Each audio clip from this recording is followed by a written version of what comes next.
Boa noite, Igreja Reste, boa noite.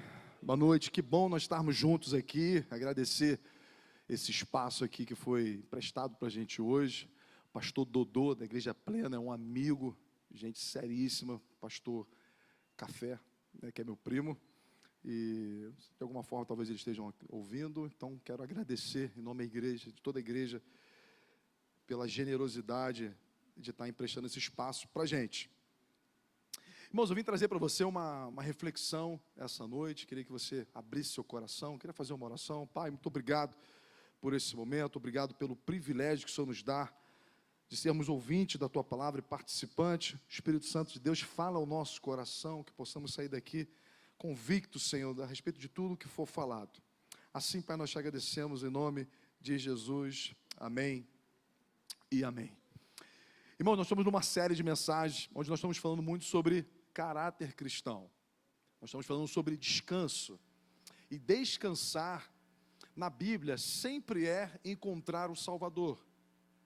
Não existe descanso sem Cristo, irmão. Não existe descanso sem confiança na palavra. A Bíblia diz que dois homens construíram casas, um na areia, outro na rocha. A chuva veio para os dois. A tempestade veio para os dois. Ou seja, é engano nosso achar que o fato de seguirmos a Cristo, isso é ausência de chuvas e tempestades, ou seja, de problemas. Claro que não. A chuva é para todos. O desafio é para todos. A perda é para todos. Mas aqueles que estão fundamentados em Cristo, ou seja, aqueles que têm fé, que sabem sobre a paternidade de Deus, que não se entendem como pessoas sós nesse mundo, mas creem que Deus é Pai em Cristo Jesus, confiam, têm esperança na sua palavra. A Bíblia diz que esses jamais serão desamparados.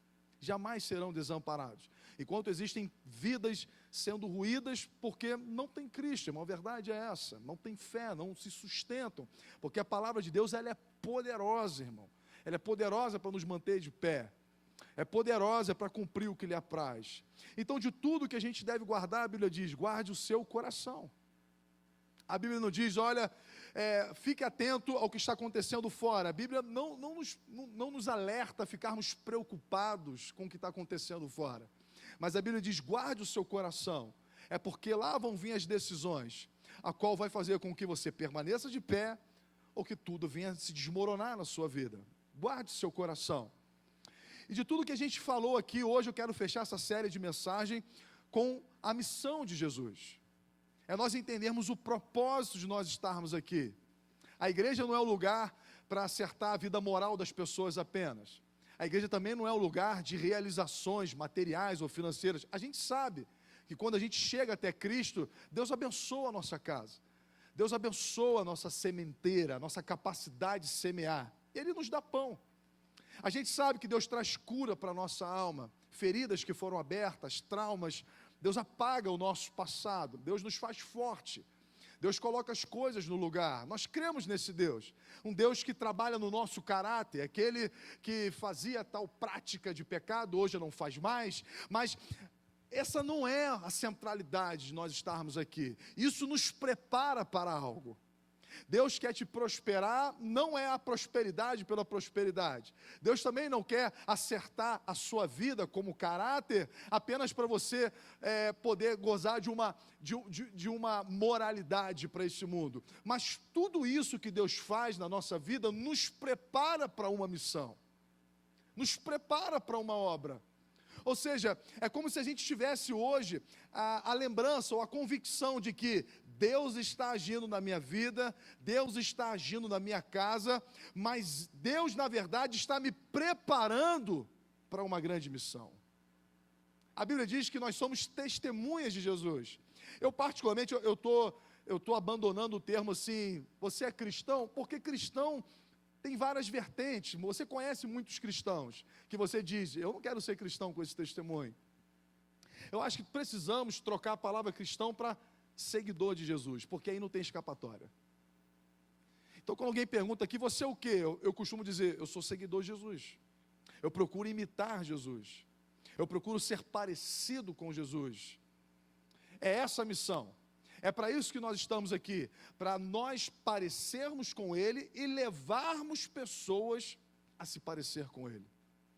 O que eu tenho aprendido na minha caminhada com Deus é que a igreja local, isso que nós estamos vivendo aqui, isso é esperança para o mundo, irmão. Isso é esperança para o mundo.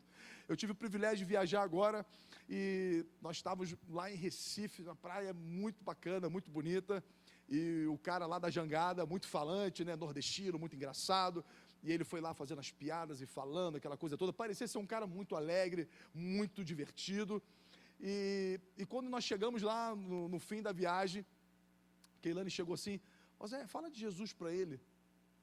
Irmãos, eu não tinha nem pensado nisso, eu estava em outra, né? Estava me divertindo, estava com as crianças ali, aquela coisa toda, e eu olhei assim para ele, eu falei, cara, eu vou falar de Jesus para ele, vou tentar achar uma oportunidade.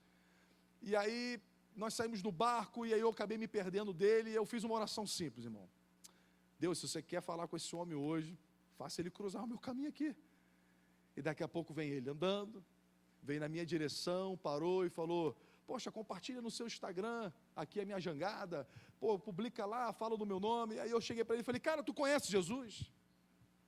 E aí ele parou, tomou um susto muito grande, regalou o olho, e falou, por que você está perguntando isso? Eu falei, olha, na verdade eu nem ia te perguntar, minha esposa sentiu no coração de falar isso para você. E aí ele falou, eu sou desviado. Eu estou desviado há muito tempo, a minha vida está o caos, eu perdi minha família, eu estou vivendo uma crise muito grande, eu estou a ponto de perder tudo, eu estou desesperado. E eu falei, olha, talvez eu tenha saído do Rio de Janeiro, é claro, eu me diverti, foi muito bacana, mas eu estou aqui para dizer para você, cara, que Jesus, ele é suficiente na sua vida. Que Deus pode fazer algo novo, Deus pode transformar você, Deus pode restaurar. Eu não sei o que você precisa, mas eu sei que Deus pode fazer e Ele quer fazer. E ali, meu irmão, aquele homem chorou, ele se reconciliou. E eu falei, cara, eu ia perder uma grande oportunidade. Eu ia perder uma grande oportunidade. Né? Eu não estou falando para você se tornar uma pessoa chata, uma pessoa que fica falando o tempo inteiro. Eu estou falando para nós buscarmos discernimento da parte do Senhor. E buscarmos ali a oportunidade de nós transbordarmos aquilo que nós temos recebido. É sobre isso que eu quero falar com você essa noite. Atos capítulo 1, 8 e 9. São aqui as últimas palavras de Jesus. Ora, e as últimas palavras de alguém são as palavras mais importantes que essa pessoa pode dizer. Não tenha dúvida disso. Se você deve falar agora, olha, você tem agora as suas últimas palavras, o que você falaria? Eu tenho certeza que são as coisas mais importantes que estão no seu coração, o que você falaria.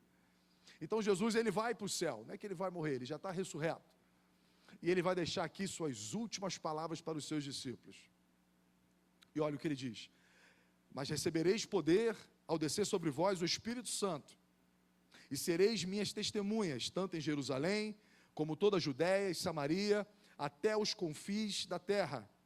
Dita essas palavras, foi Jesus elevado às alturas, à vista deles, e uma nuvem encobriu dos seus olhos. Jesus está falando suas últimas palavras, as palavras mais importantes. Ele está dizendo, olha, eu vim aqui com uma missão muito clara, eu deixei o Evangelho para vocês, eu cumpri, eu obedeci o meu Pai, eu fui até a cruz, eu morri, paguei a dívida de vocês, e agora eu estou deixando o Espírito Santo. O Espírito Santo não é uma experiência, irmão. O Espírito Santo não é um calafrio que a gente sente, embora ele possa trazer diversas experiências extraordinárias em nossas vidas. Mas o Espírito Santo nos torna testemunhas de Jesus. Ele muda a nossa vida, a nossa mentalidade, a nossa forma de pensar. Então, o que é uma pessoa cheia do Espírito Santo? É uma pessoa testemunha, que testemunha Jesus em tudo na sua vida. A partir da sua casa, da sua família, parêntese, não é família perfeita, mas são pessoas que estão buscando se parecer com Cristo todos os dias. Então uma pessoa, eu aprendi, né, no meu meio mais pentecostal, que ser cheio do Espírito Santo era a pessoa que fala em línguas, era a pessoa, né, que está ali naquela expressão física, e você olha, o Espírito Santo hoje no culto, eu não vejo isso na Bíblia. Eu vejo que Jesus fala, vocês vão receber o Espírito Santo, e a partir do momento que você receber o Espírito Santo, vocês vão ser as minhas testemunhas. As pessoas vão olhar para vocês e vão dizer, algo diferente está acontecendo na sua vida, eu quero saber o que é.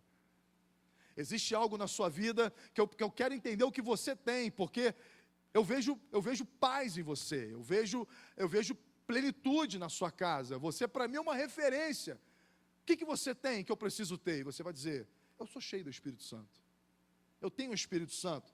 E é para isso o Espírito Santo, o próprio Deus nos dá o Espírito Santo, para que a gente possa se tornar testemunhas a respeito da palavra de Deus, de quem é Jesus e quem nós somos nele. Então, o nome de Jesus, hoje, no nosso país, tem sido pregado, nessa reta aqui, irmão, deve ter pelo menos, acho que umas 50 igrejas.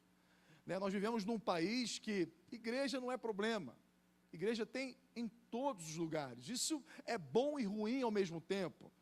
Por que é bom? Porque a gente entende que é sempre um lugar onde a palavra de Deus está sendo pregada. E onde se torna ruim? Porque onde existe muita oferta, irmão, às vezes existe muita corrupção. E a gente vai se acostumando a dizer que nós somos cristãos, né? Olha, a coisa mais louca que você pode escutar a respeito da religião cristã é dizer: eu sou cristão não praticante. Explica isso, irmão. Eu sou católico não praticante. Ou então, agora a gente está tendo, né, um grupo de evangélico não praticante. Explica isso, irmão. Escreve a respeito disso. Uma pessoa que diz que crê em Deus, crê na obra de Jesus Cristo, mas não vive por aquilo. Não teme aquilo. Vive conforme os seus próprios desejos do seu coração, mas crê em Deus. Não crê que a Bíblia é a palavra de Deus. Crê em tudo que está escrito aqui, mas eu não pratico. Eu creio, mas não pratico. Isso ou é hipocrisia, né? Ou isso, na verdade, é uma religiosidade vazia. Então, nós estamos diante de uma palavra que nos dá uma missão. É muito claro que tudo que Deus fez, nos resgatou, contando a história de salvação, nos tirou do império das trevas e nos trouxe para a luz, nos tornou amigos de Deus pelo ministério da adoção. Nós éramos inimigos, agora nos tornamos filhos de Deus. E para que toda essa obra? Para que Cristo veio, morreu por nós, nos reconciliou com o Pai? Para que disso tudo? Não foi apenas para acertar a nossa vida, sim, acertou, nos reconciliou com Deus, mas também nos deixou uma missão. Uma missão de ir, uma missão de testemunhar, de olhar a nossa vida e encontrar propósito nessa missão em todas as coisas. Porque, infelizmente, a história dividiu entre clero, né? Quem são aqueles que falam de Deus? O clero. Aqueles que foram para o seminário, aqueles que têm título de pastor, aqueles que têm título de missionário. Essas pessoas têm um compromisso de falar de Deus. Não, não é isso. Você vai ver que a Bíblia deu para cada um que recebeu a Cristo um dos 5 ministérios. Ou você é pastor, ou você é mestre, ou você é um evangelista, não importa. Deus deixou para mim e para você uma missão, uma responsabilidade, a qual nós devemos, indo para a minha empresa, eu faço discípulos. Indo para a minha faculdade, eu faço discípulo. Indo para onde eu estiver indo viajar com a minha família, eu faço discípulos. Eu sou uma testemunha de Jesus, aonde quer que eu vá, porque eu entendi o que foi dito, eu entendi o que Deus fez na história, e isso marcou minha vida profundamente, e eu nunca mais sou o mesmo, nunca mais serei o mesmo. Marcos capítulo 16, versículo 15, eu quero trazer aqui 3 pontos a respeito da nossa missão como igreja. Assim nasce a nossa igreja, para ser uma missão nessa terra. Marcos capítulo 16, versículo 15, vai dizer: e disse-lhes: vão pelo mundo todo e preguem o evangelho a todas as pessoas. Bem, o que é pregar o evangelho, irmão? Quando Jesus fala o seguinte: olha, vão pelo mundo todo e preguem o evangelho. Jesus nunca fundou uma religião. Jesus não veio fundar uma religião. Jesus não fundou nenhum clube. Nós temos uma mensagem, irmão. A palavra evangelho, você pode também dizer a mensagem, ou você também pode dizer boas novas. Nós temos uma missão de anunciar as boas novas. Nós vivemos hoje tempos, infelizmente, irmão, onde nós ouvimos do púlpito muito a centralidade humana, como se Cristo estivesse aqui para nos servir, como se Cristo fosse apenas uma válvula de escape nossa, como alguém que faz milagre na medida que nós precisamos, sem que haja compromisso com essa mensagem. Buscamos a Deus como qualquer um busca um ídolo, como qualquer um busca um amuleto da sorte, Buscamos Deus nos momentos mais de desespero. E nos momentos bons a gente acaba esquecendo um pouco dele, porque não existe o compromisso com a sua palavra.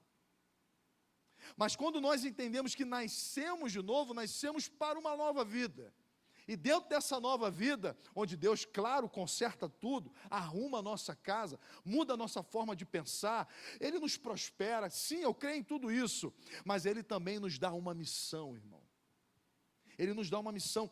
A verdadeira comissão de ir é você ter tempo na sua agenda. Todos nós precisamos olhar para a nossa agenda e dizer: eu preciso ter tempo para fazer discípulo. E o que é isso, fazer discípulo? É tornar pessoas evangélicas? Não. É fazer com que pessoas frequentem? Não se trata disso. Eu estou falando de você, vida na vida. É você comendo uma pizza, almoçando com alguém, é você indo trabalhar, compartilhar aquilo que tem transformado a sua história. É compartilhar, é transbordar, é falar, irmão, daquilo que para nós é vida, é salvação. Alguém aqui foi profundamente impactado pela mensagem do Evangelho? Nós vamos falar amém? Você pode levantar sua mão? Você foi ou não foi, amém? Você entende que isso é vida, que isso é paz, que isso é prosperidade, que isso foi a resposta que você precisava? Compartilhe. Se a gente pode indicar um bom filme de uma série, se eu parar aqui e fazer uma pesquisa, alguém tem uma série para me indicar, todo mundo vai dizer. Se você comer uma pizza num lugar bacana, você vai compartilhar isso com alguém. Se você passar por um posto de gasolina e ver que a gasolina está barata, você vai ligar para alguém e vai dizer: olha, tem uma gasolina barata ali. Como é que a gente não compartilha Cristo na nossa vida? Mudou a nossa história, mudou a nossa eternidade. Então, vá e faça discípulos. Como? Pregando o Evangelho. Existe uma frase, irmão, ela é honesta, mas ela não é verdadeira. Pregue o Evangelho, se necessário, use as palavras. Esquece isso, irmão. Esquece isso, porque isso é pregar moralismo. É pregar o Evangelho por boas maneiras. Não, esquece isso. É pregue o Evangelho, use o seu caráter para isso, mas fale a respeito da palavra de Deus. O Evangelho, irmão, é Cristo ressurreto entre nós. O Evangelho é você contar a história. Irmãos, posso te contar uma história? Sabe qual é o problema do mundo? Chama-se pecado. O homem caiu da presença de Deus, mas Deus não nos deixou só. Ele mandou o seu único filho, ele morreu por mim e por você. Ele pagou a nossa dívida e nos transformou justo diante de Deus. É por isso que você pode ter esperança. É por isso que você pode sonhar. É por isso que a sua vida pode mudar.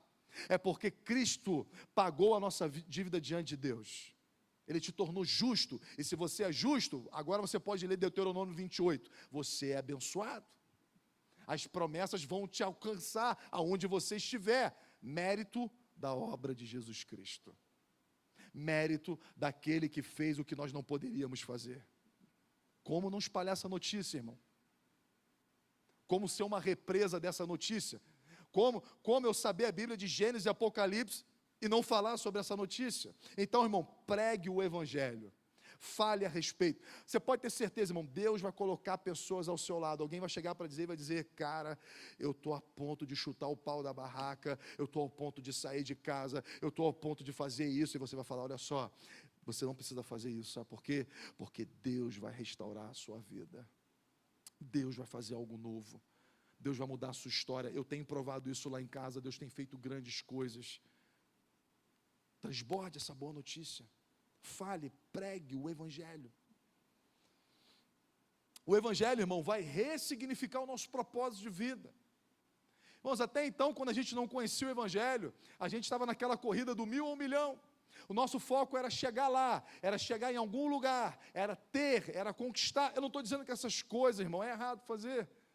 Mas viver para isso é viver apenas no âmbito terreno. E a Bíblia vai dizer: se nós vivermos com a dimensão apenas desse mundo, se nós esperarmos Deus apenas nesta vida ou nesta terra, nós somos os mais miseráveis de todos os homens. Então nós precisamos sempre olhar para a eternidade. Nós somos o povo, irmão, que tem a convicção de que quando os nossos olhos fecharem para essa vida, eles se abrirão para a eternidade. Um novo céu, uma nova terra, o governo perfeito de Deus. Mas isso é loucura, mas é o que nós cremos. É loucura para os que não creem, mas para nós é poder de Deus. O Evangelho vai ressignificar a nossa forma de trabalhar, vai ressignificar os nossos alvos de vida. É muito fácil decidir, é muito fácil fazer escolhas. Olha, existe uma proposta aqui, onde você pode ganhar muito dinheiro, mas isso vai custar a sua família. Eu fico com a minha família. Eu tenho um propósito muito claro. A família é uma coisa tão grandiosa. A gente muitas das vezes vê pais preparando filhos para ser camisa 10 da seleção brasileira. Você vê pais e mães se esforçando para os filhos ir para Harvard. E faça isso, isso é muito bom. Mas lembre-se, um dia os nossos filhos também vão estar diante de Deus. E nós estamos preparando os nossos filhos para estar diante de Deus? A gente prepara eles para a melhor faculdade, prepara para ser os maiores empresários. Faça isso, faça isso. Mas também prepare-os para se apresentar diante de Deus um dia. Para estarem diante de Deus. Isso é o Evangelho dentro da nossa casa. Nós não criamos filhos apenas para ganhar dinheiro. Nós criamos filhos para estarem diante do Pai, do Eterno. Para serem uma voz nessa terra, serem sal, serem luz. Então, nesses últimos 2000 anos, como a igreja nasce, como a igreja se expande. Irmão, quando você estuda a história da igreja, a vontade que tem, irmão, é de dobrar o joelho e chorar. Porque a igreja nasce com pessoas, irmão, que deram a sua própria vida ao negar essa mensagem. Pessoas que entregaram a sua vida. Pessoas que diante de ameaças de morte se entregaram. Mas se recusaram a deixar de anunciar essa mensagem. A história vai dizer que milhões e milhões morreram no Coliseu, devorado por leões, morreram ao fio da espada, perseguição, e ainda assim, um grupo de pessoas extasiados com aquilo que ouviram se recusaram a parar diante de ameaças. Assim nasce a igreja. Nós estamos hoje num ambiente de tanta facilidade. É tão fácil, irmão, compartilhar. Não existe lei que proíba a gente fazer isso, pelo menos até hoje. É muito tranquilo. E talvez toda essa tranquilidade nos traz um conforto de que não existe compromisso para isso. Compromisso não é não é para mim que é pastor, ou para alguém que está aqui em cima. O compromisso é para todos nós, irmão.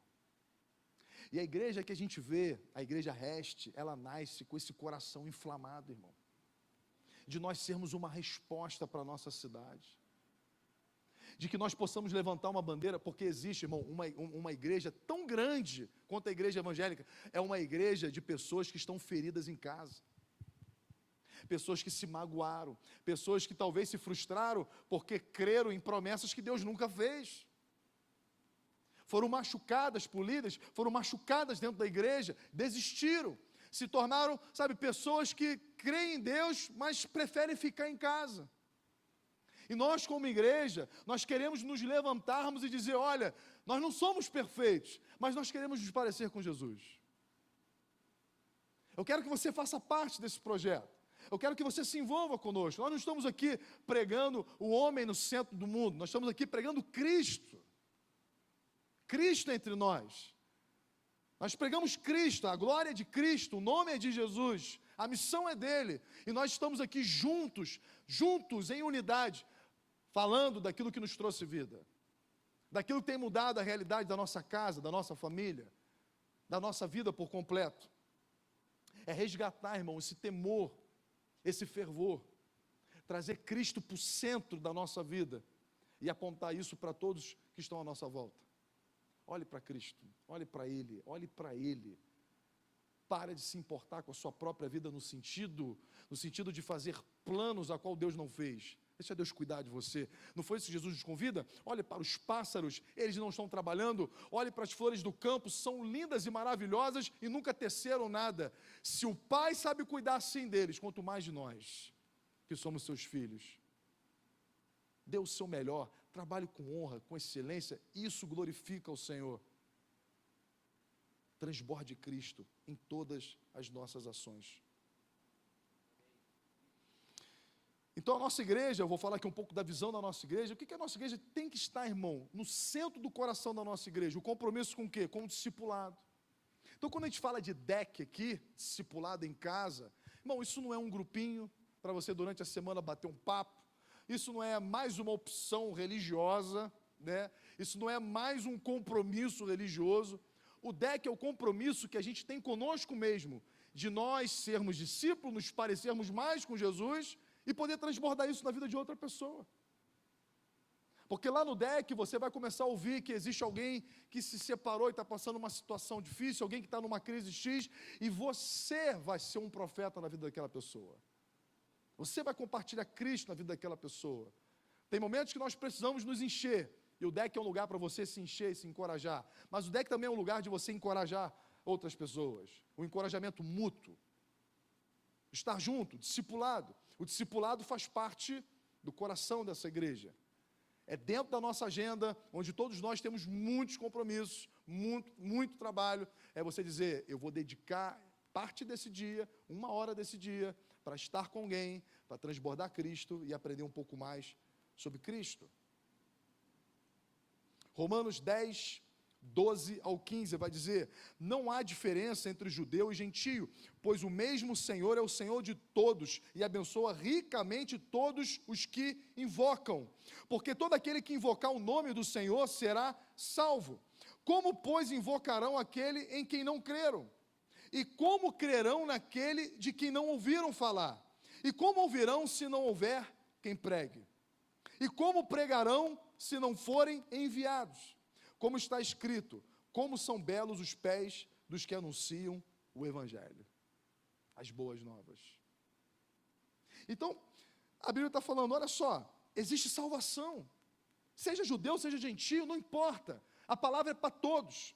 Aqueles que ouvirem a palavra, serão completamente transformados. Vão receber esperança, Deus vai fazer, Deus vai realizar, Deus vai trazer um novo cenário. Mas qual é o problema? Como essas pessoas que precisam ouvir, vão ouvir se ninguém está falando nada? Não está falando nada porque não sabe e não são enviados.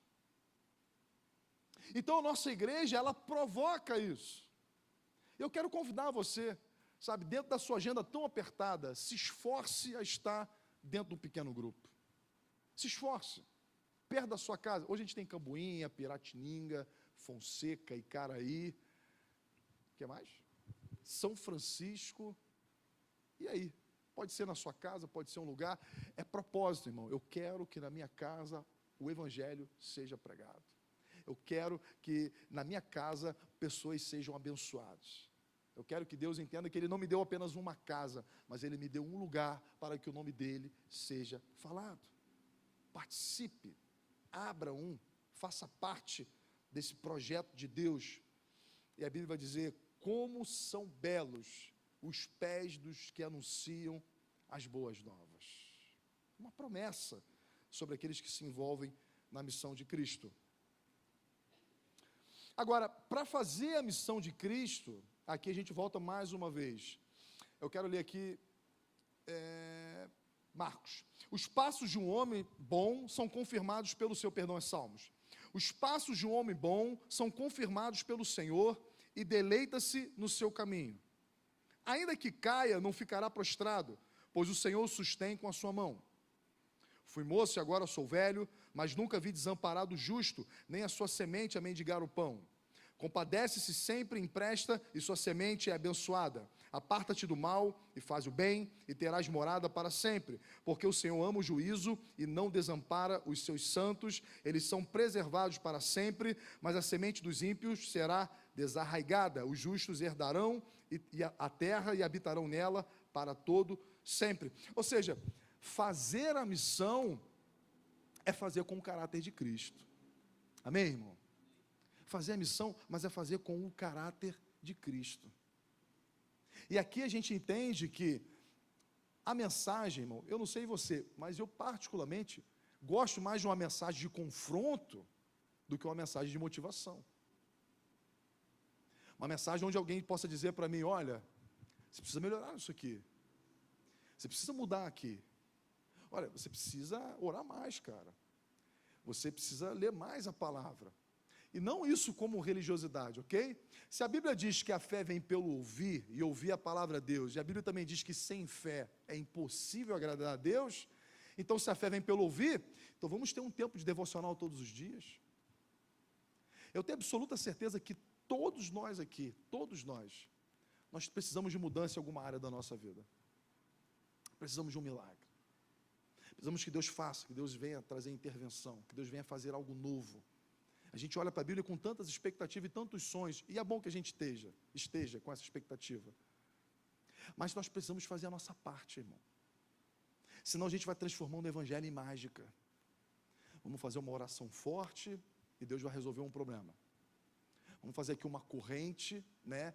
E nisso as pessoas estão sendo enganadas, a verdade é essa.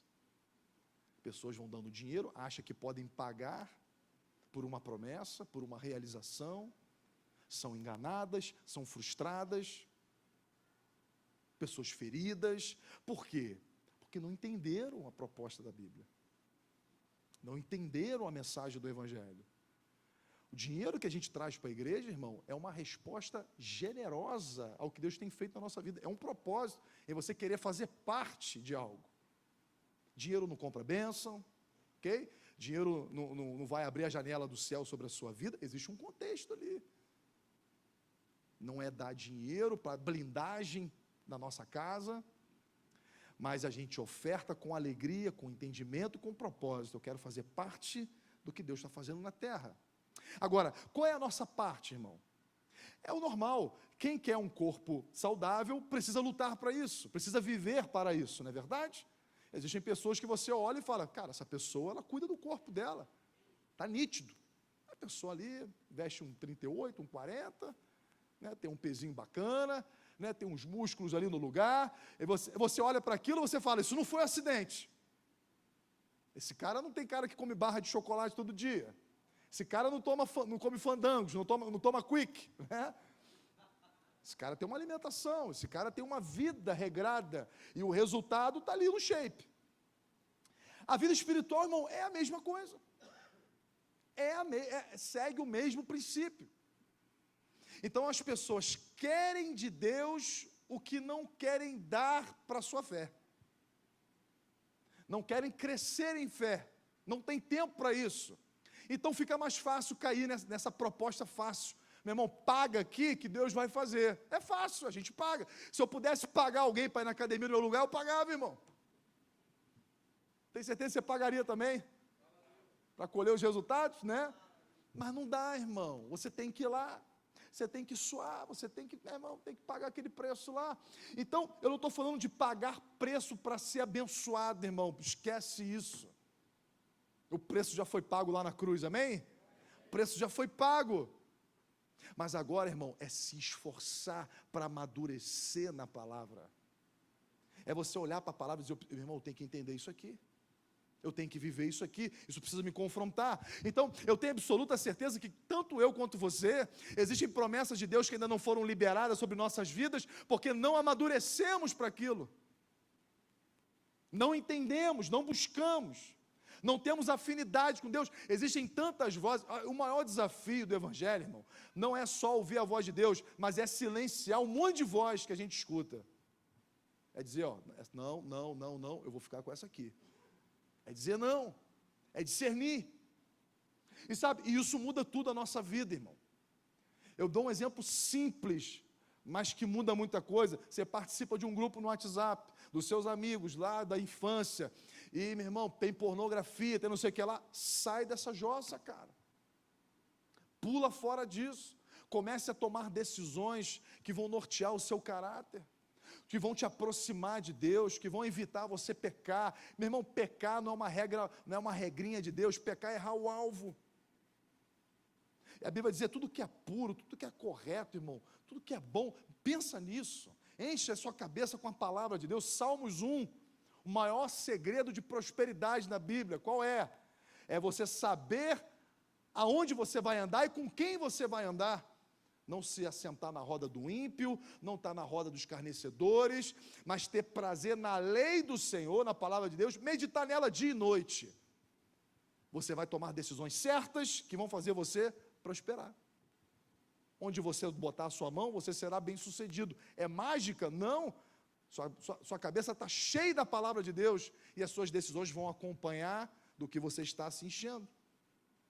Então, pregue o Evangelho, mas pregue para você em primeiro lugar. Pregue para você em primeiro lugar. que possamos ser confrontados, que possamos crescer, que possamos amadurecer, que possamos fluir em Cristo, o caráter de Cristo em nossas vidas.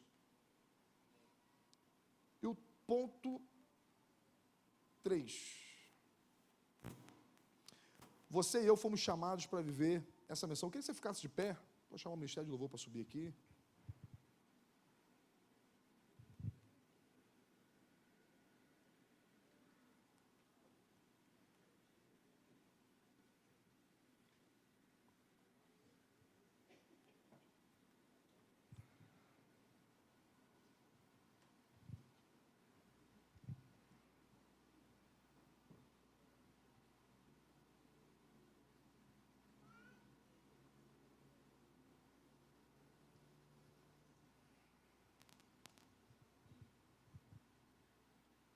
Bom, eu queria que você hoje, sabe, que você pudesse dar um passo nessa responsabilidade.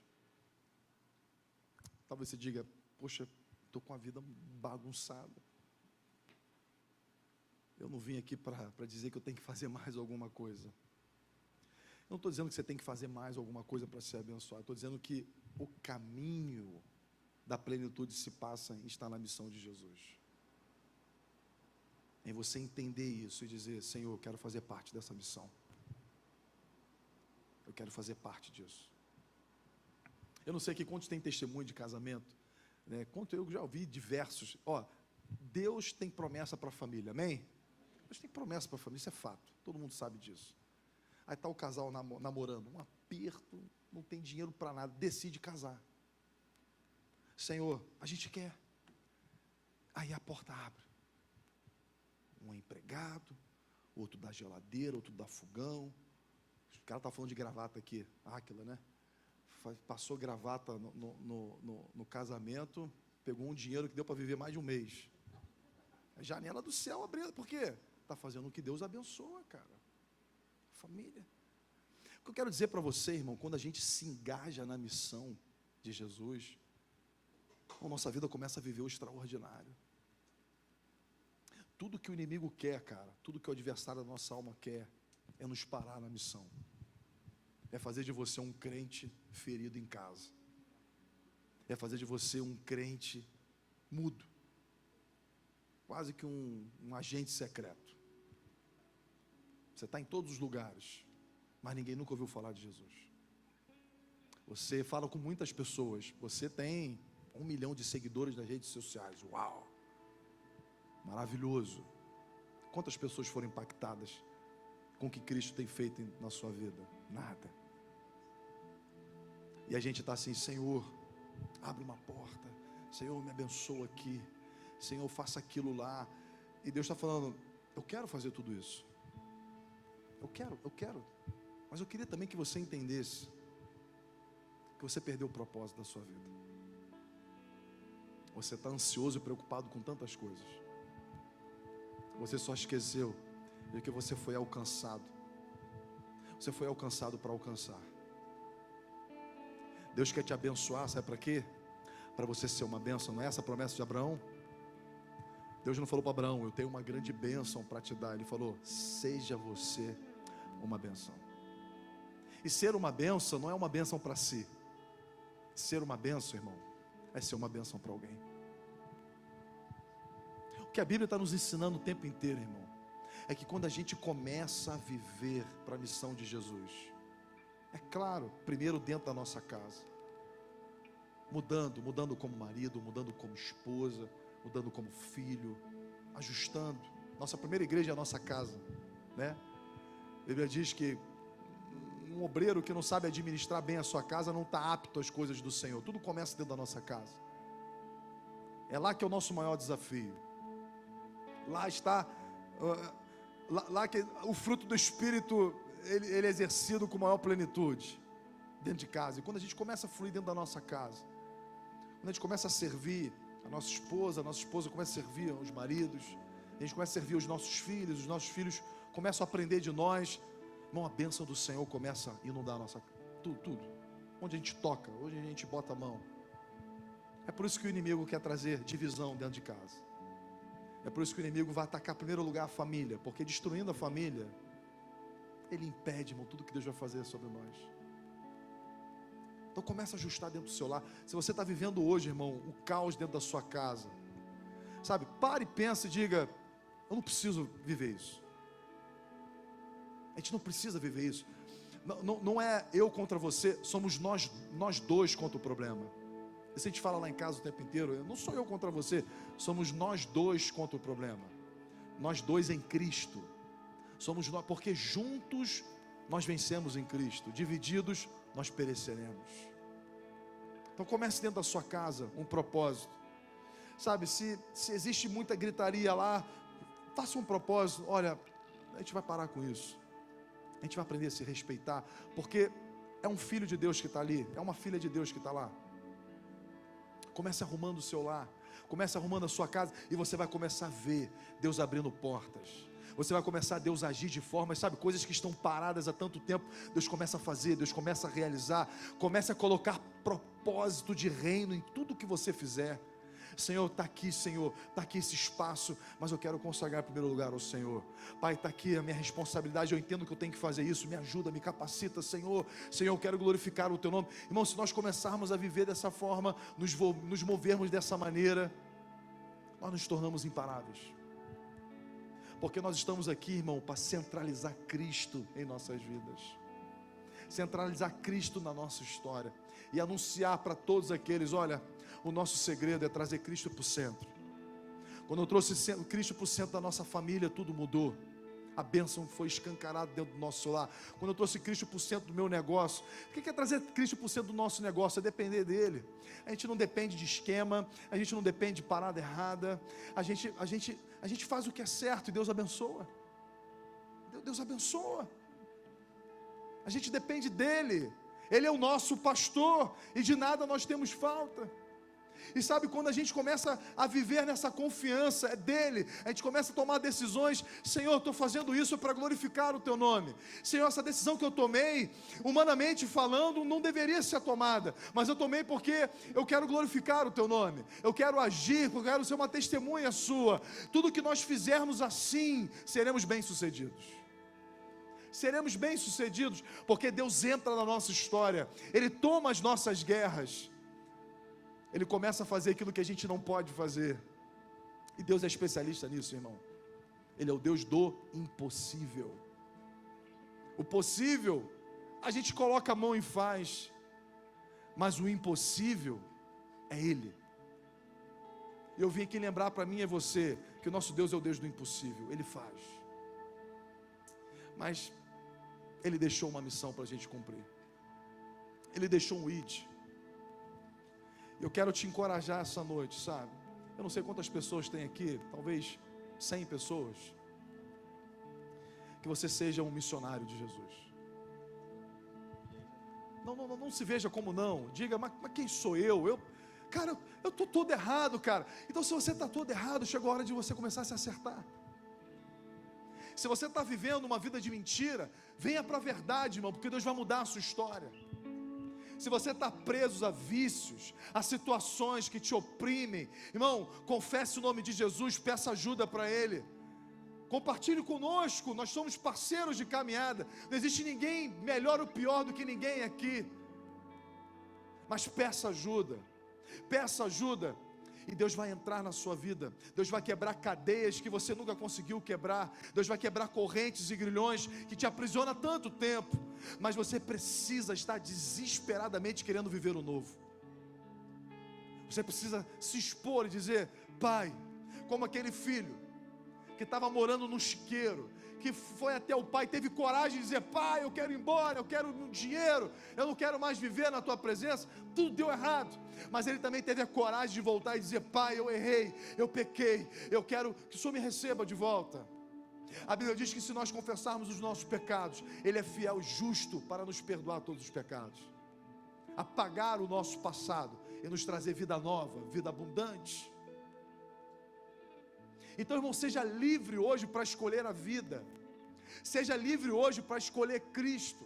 Seja livre hoje para escolher uma nova forma de viver. Chega de voltar agora para casa, para o mesmo lar em guerra, para os mesmos problemas, para as mesmas perturbações, mas saia daqui com uma palavra de Deus, uma vida. Pai, eu não quero continuar vivendo da forma como eu estou vivendo. Eu me recuso, Senhor, a viver essa vida que eu tenho vivido, porque na Tua palavra me garante que o Senhor veio nos trazer vida e vida em abundância. Eu quero viver vida em abundância, irmão. Eu quero viver, meu irmão, cada promessa que está escrita nesse livro, para minha casa, para minha família. Eu quero ser uma testemunha de Jesus para os meus amigos próximos. Eu quero ter uma vida que inspire as pessoas a caminharem com Jesus. Se desafie essa manhã, essa noite, a fazer isso. Saia dessa vida, irmão, neutra. Não existe neutralidade no reino de Deus. A Bíblia diz que o morno, ele vomita. O morno, ele vomita. O neutro, aquele que está ali confortável na sua fé. Eu não tenho feito nada de errado, eu sou uma pessoa honesta, uma pessoa... Acaba com esse discurso hoje, irmão. E venha para a guerra, venha para Cristo. Se exponha. Deixa Deus confrontar, sabe, as nossas mazelas, os nossos pecados. Deixa Deus confrontar uma mentira que nós carregamos há tanto tempo. Venha para a luz. Deus vai acertar, Deus vai consertar, irmão. Deus vai mudar a sua vida, Deus vai mudar a sua história. Deus vai trazer um tempo novo, um tempo de paz, um tempo de alegria. Mas a gente precisa tomar decisões, irmão, hoje. Não é amanhã, não é depois da manhã. Porque quem não sabe quanto tempo tem, não tem tempo nenhum. Decida hoje viver por Cristo. Decida hoje viver para Cristo. Feche seus olhos comigo, vamos orar. Pai, muito obrigado, Senhor. Muito obrigado, Pai, porque essa noite nós entendemos a responsabilidade que nós temos de sermos sal, de sermos luz. Obrigado, Pai, porque o Senhor nos alcançou com a sua graça. Obrigado, Pai, porque lá na cruz o Senhor pagou a nossa dívida. O Senhor nos tornou justo diante de Deus e confirmou grandíssimas e preciosas promessas. Mas também o Senhor nos chamou para uma missão. O Senhor nos chamou para uma responsabilidade. Pai, quantas pessoas nesse exato momento estão perecendo à nossa volta, e nós estamos completamente mudos diante da mensagem do Evangelho. Quantas pessoas, Pai, poderiam ser impactadas, quantas pessoas poderiam ser abençoadas, mas nós não temos tempo para isso. Pai, nós queremos te pedir perdão. Queremos pedir perdão, porque nós temos, Pai, a coragem, nós temos, Pai, o desejo de te buscar para tantas coisas que nós queremos realizar em nossa vida, mas nos esquecemos da tua missão. Queremos ser participantes, Pai, de tudo que o Senhor está fazendo. Queremos orar sobre essa cidade, Pai, chamada Niterói. Essa cidade, Pai, que hoje está elegendo, Pai, um novo governo. Pai, que haja um avivamento da nossa cidade. Que corações sejam rendidos a Ti. Queremos orar, Pai, seja lá quem for eleito, que seja, Pai, um governo honesto, que não haja corrupção em nosso meio. Levanta, Pai, homens honestos. Levanta, Pai, homens de caráter para governar essa cidade. Homens que não vão ser neutros diante da corrupção. Homens que não vão ser neutros diante de esquemas, mas vão se posicionar. Pai, que nós possamos ser assim, que diante das propostas, que diante, Pai, das ofertas que chegam até nós todos os dias, nós possamos, Pai, responder com o caráter de Cristo. Nos ensina, Pai, a sermos homens e mulheres de Deus. Que o nosso testemunho, Pai, possa ecoar. Que os nossos filhos possam ter orgulho de quem nós somos. Que os nossos filhos possam ter referência de homens e mulheres de Deus dentro de casa. Que aqueles que andam conosco também possam encontrar em nós um lugar de alívio, um lugar de refúgio, porque vem em nós um rio vivo, um rio de águas vivas, fluindo do nosso interior. Pai, aqueles que estão vivendo, Pai, um momento difícil, um esfriamento espiritual, aqueles que porventura caíram nas garras de Satanás, se envolveram, Pai, se envolveram por circunstâncias que estão destruindo famílias, circunstâncias que levam a mentiras. Pai, em nome de Jesus, dê força para que possa romper com essa vida. essa vida, Pai, de mentiras, essa vida de destruição. Não foi para isso que o Senhor veio. O Senhor veio nos trazer vida e vida em abundância. Então, Pai, começa a quebrar cadeias, começa a quebrar grilhões essa noite, começa a libertar do vício, começa, Pai, a libertar das mentiras construídas, que possamos vir para a luz e viver na verdade, pois a bênção do Senhor está na verdade. Pai, em nome de Jesus, queremos apresentar cada família, cada vida aqui representada, que haja o novo de Deus, aqueles que estão perdidos, que possam encontrar um rumo em Ti, aqueles que estão desamparados possam ser confortados pelo Teu Espírito, aqueles, Pai, que estão completamente perdidos possam ser encontrados pelo bom pastor. Pai, nós oramos para que cada um aqui saia profundamente impactado com a mensagem do Evangelho e saia daqui com a responsabilidade de serem uma voz, Senhor, que vai trazer a verdade para corações que precisam. Abençoa, Pai, a nossa igreja. Pai, abençoa, Pai, cada passo, cada decisão. Que possamos nascer, Pai, como uma igreja forte, uma igreja de palavra, uma igreja que venha trazer Cristo para a centralidade de todas as coisas. Nós não queremos apontar para aquilo que nós temos ou construímos, nós queremos apontar para o Senhor, para a Sua palavra, para a obra da cruz. Faça dessa igreja uma igreja cristocêntrica. Faça desse lugar, Pai, um lugar de formação de líderes, homens e mulheres com a responsabilidade do Teu reino. Nos confia, Pai, nos confia, porque nós estamos aqui, Pai, para Te servir e unicamente ao Senhor.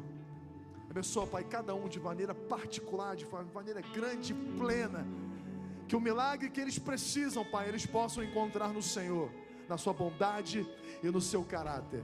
Nós como igreja, Pai, nós te agradecemos em nome de Jesus. Amém e amém.